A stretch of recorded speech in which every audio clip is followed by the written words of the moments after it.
Hi everyone, I'm Nimrata I'm Chris. and we're NJ NJ Properties. Properties. Welcome back. This is episode 3, and today we are going to be talking about the different models that we are seeing today in the real estate world.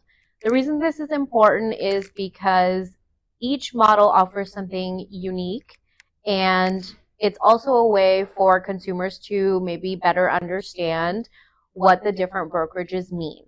So, of course, we're going to be talking about Keller Williams, which is a full service brokerage, which is where our company is operating out of.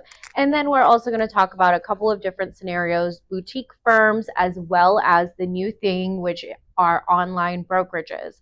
So, Chris is kind of new to the Keller Williams world, whereas I like to say that they raised me. So I'm curious, Chris, what made you want to make the switch and come to Keller Williams? That would be you. She made us do it. No, I'm just kidding. So when we decided to step down from Berkshire Hathaway and our management and admin roles, we were looking for, well, we had options. We could either, open up our own firm where I had just come from, running that for the last 10 years, um, or moving towards a full service brokerage like Keller Williams here. And I think the thought process behind that was we had just entered a downturn in the market when interest rates were going up mid 2022. So we were looking, why would we want to take on the expense of leasing commercial space, spending all the money on licensing the firm, things like that. Um, so, we kind of decided to look towards full service brokerage to do so. So, the first place we interviewed with was her old stomping grounds here.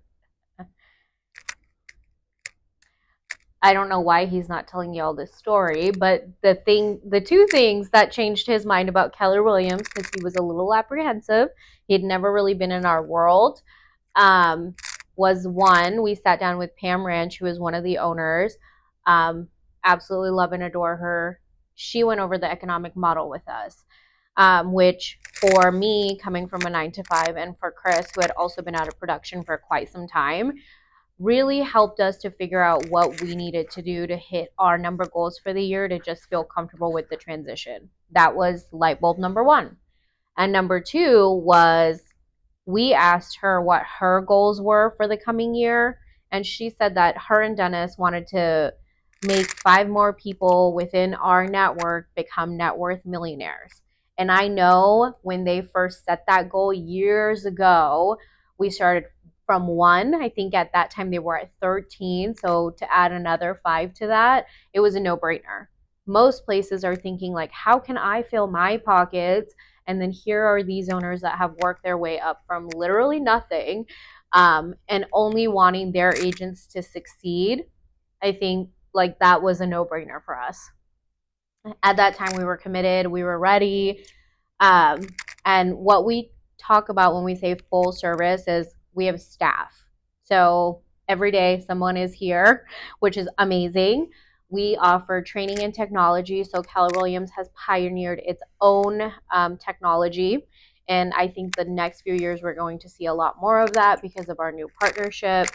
Training is available for whatever stage of career you're at, whether you're a solo agent, you're producing a little bit, you're part-time, or you're a team that wants to do hundreds of transactions. There is someone or something you can learn here. Mm-hmm. As well as, let's see, we've got technology, we have the profit share model. We're not going to talk a lot about that, but we have a place to come. Correct. Yeah, to have an actual office to come into where you can operate out of, and it's beautiful. It's always here. It's really nice. We love having our clients be able to come here to meet with us.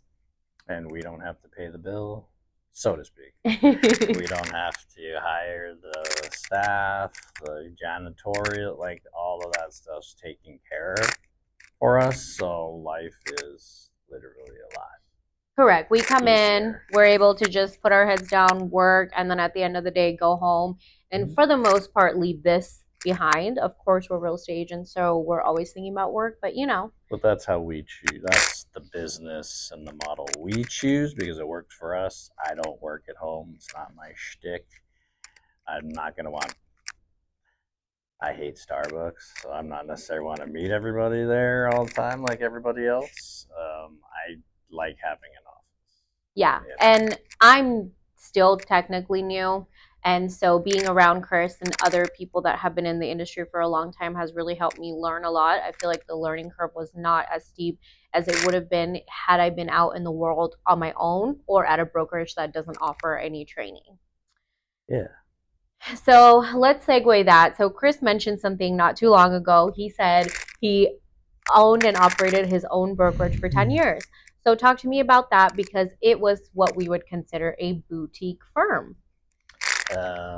Yeah. So coming from my background, which is corporate model, uh, commercial world, when I got into the residential side, I was kind of thinking that would be a similar type situation, and it is not. There's a lot of varying degrees of how firms are run, managed, things like that. And so on my first couple go arounds in the residential world, I kind of learned that, hey, I don't want to work at a place that I could run better than this. So when the opportunity arose, I decided to do that, run that for myself. So we had a small boutique office down on Foss Waterway, small little office, and then during our peaks, we had like 30 something agents. So we kind of went between 25, 35 agents, and that was, perfect for the time and the place. It's manageable. We tried to give agents as much training and technology and perks as we could, but there's a threshold that you can do that with before it starts eating into your profits, especially if you're going to be one of a higher split offices where you're giving people more of the commission as an incentive to be with you.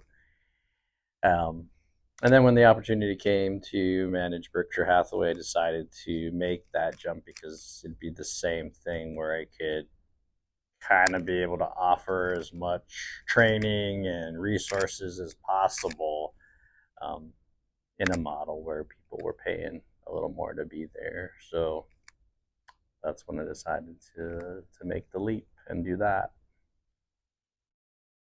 Exactly. And I think it just depends on what level of your career you're at, right? There's a place for everyone. And what we've been seeing lately is people that have been in the business for a long time or with the market changing, really trying to limit their expenses. So that brings us to the next model, which is the online version. So within our immediate market, we've seen a few of these. Several of them are based on Keller Williams models, but they've taken it virtual. So essentially, you can think of this brokerage as like living in the cloud. And one of the major perks of that is because they have no physical offices and no staff really on site, they can cut their overhead costs down quite a bit. And so offering like lesser commissions, higher splits, per transaction It just situations, those costs types a of lot things. less to run those operations. So in a sense, they pass that on to their agents, savings as far as their commission splits and whatnot. But I would really hesitate agents before just looking, at the surface level.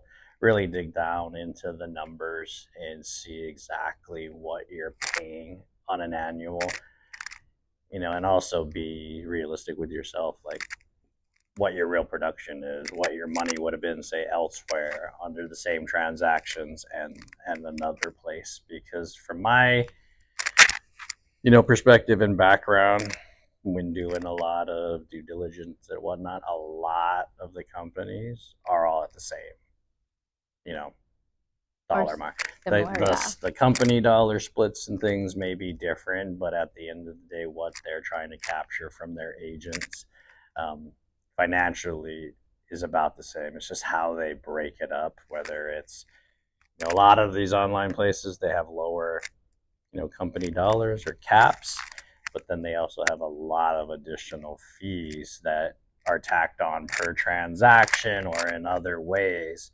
And if you're moving to a place as a producer, it may be the same money. It may even be, you may even pay more being at somewhere because of their per transaction fee than you would at some place where you would cap out and be at 100% at some point. So do your due diligence. Again, they're all different business models.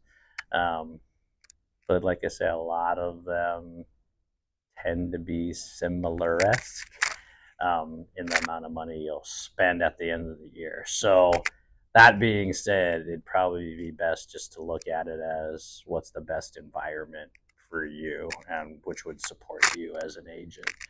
But a lot of different things out there. A lot of things run differently. One thing I'd like to say to agents out there that you may not have ever even thought to ask, maybe check to see what their E&O insurance is if trouble was ever to arise. Having been someone who had to purchase that for my agents, I know like the varying levels of what a company can pay for and how much protection that affords you and your clients. And I'd have to say there's some sketchy ones out there. So if you're going to be out here and you're going to be doing a lot of business and business is only getting more difficult, make sure you align yourself with a company, virtual boutique, full service, whatever that affords you the most protection in a world that only seems to be getting more litigious as we go forward. Wow, couldn't have wrapped it up better myself. Uh, I kind of just want to finish off with saying, you want to go somewhere, you want to work in a model where you get the most of what you need, which as an agent, you need training, you're thinking about your commission splits, your branding, the culture, the flexibility. I would say the reason that Keller Williams worked so well for us is we had a very clear vision and path to where we want to take our company eventually. And number one was we wanted the autonomy to have NJ Properties be a real living entity that we're going to build on over time. Um, and to have Keller Williams backing that has been amazing because we have lots of great technology, access to marketing, lots of training. So, we get the exposure in that way through the brand. And we are working with some people that are, I would consider giants, people I looked up to when I was just starting as an admin in this office. And so to constantly be surrounded by people like that or the ranchers themselves, I think has helped elevate us and propel us in the right direction. Where we noticed a lot of people's businesses slowed down last year, we did pretty well for ourselves. And with it being only really our second full year in business, with our company, the next few years I feel like we're super excited about and where we want to take it. And just a final thought here, Keller Williams is not built just for partnerships or teams. Single agents, we have many of them here and they do amazing things. But our ultimate goal is to have a mini version of what Chris used to have over the last 10 years. Eventually we'll start working on that. Yeah, but not right now. At some point Chris is going to retire and I'm going to maybe want to work less too. And so it would be nice to have the flexibility, and that's what Keller Williams offers us. And we're really happy to be here. Any last words? No, it's just do your research. Yeah, do your research. Think about what those things you really need, to be successful yourself.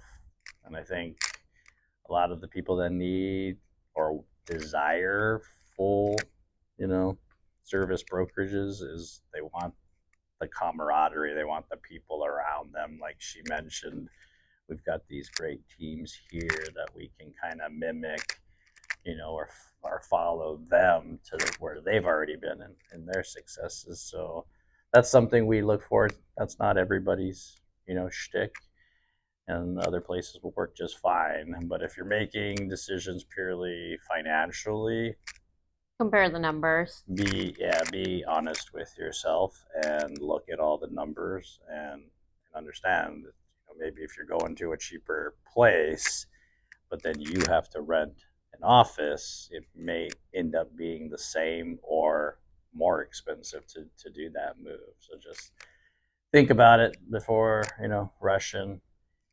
And yeah. Yeah, and if there's ever any questions, feel free to reach out. Mm-hmm. And we'll see you all again very soon. Bye.